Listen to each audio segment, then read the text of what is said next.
Hey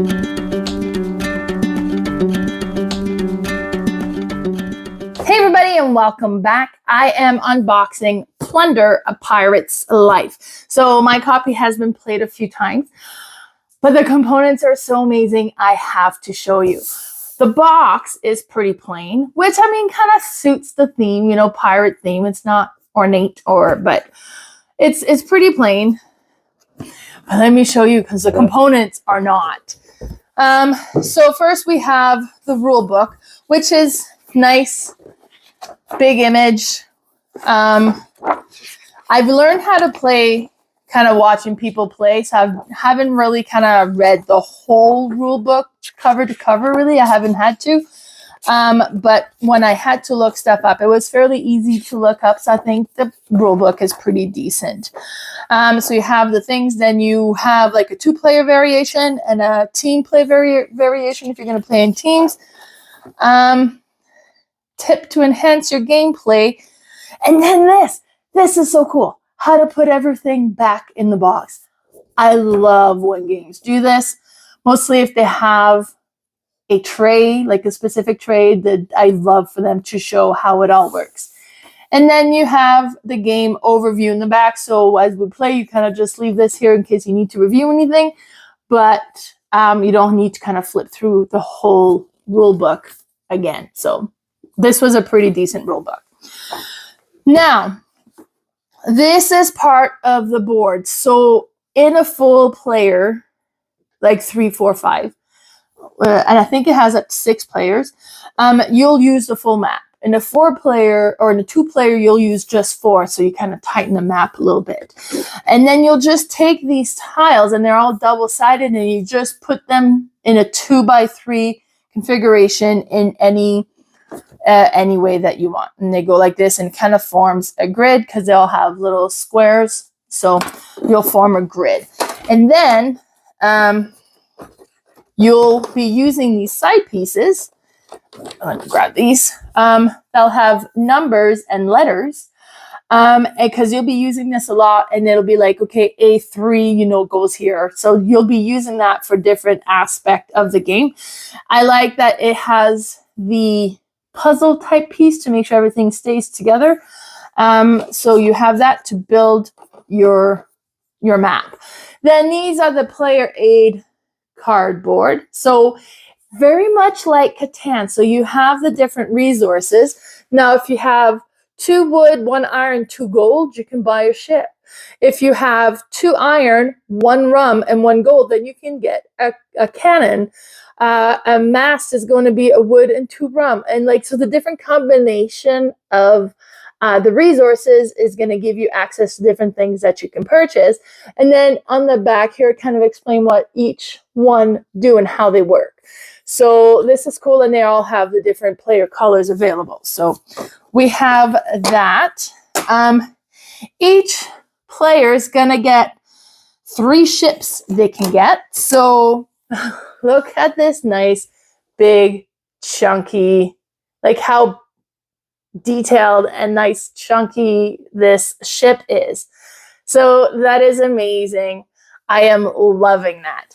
Then in your player color, you also get 6 flags because you can claim ownership of up to 6 islands on the board. You start with 1.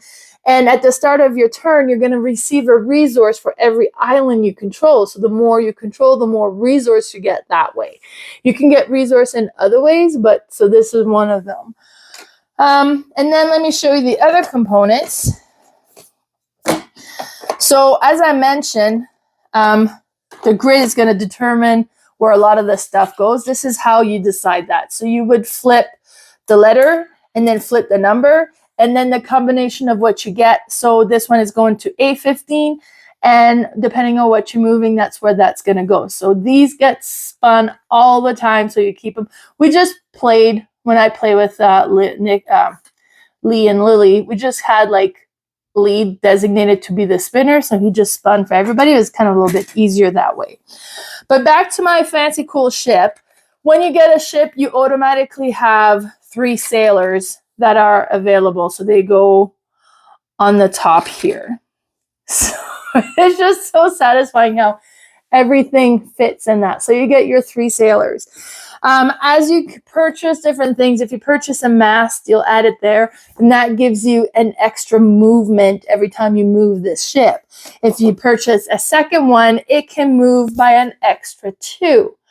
And then you can also purchase cannons that's going to go in the front here, and it makes your boat more powerful when you're trying to control more island, or if you're attacking the other players' ships as well.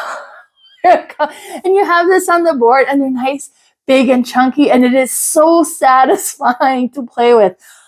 Loving this, loving this. And then you have the 3 dice. So this one is a movement dice. Keep it as a movement dice, because be like, okay, what did I roll again? How many moves did I have? You know, this was it. And then these are going to be like your battle dice. So if you're battling an island, you're going to roll the dice to battle, plus you're going to add extra for every cannons you have, but then the island occupants are going to defend, so somebody else rolls to defend for the island, so you have the dice for that.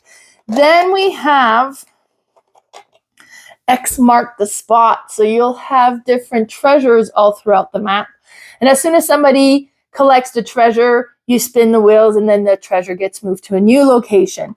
And when you get to the treasure location, you get the treasure card, and it'll do different things. This one says, you discover the remains of a wrecked ship. Tar the party of debris to scavenge. Tar'd be plenty of debris to scavenge. And you would get 2 wood and 2 irons.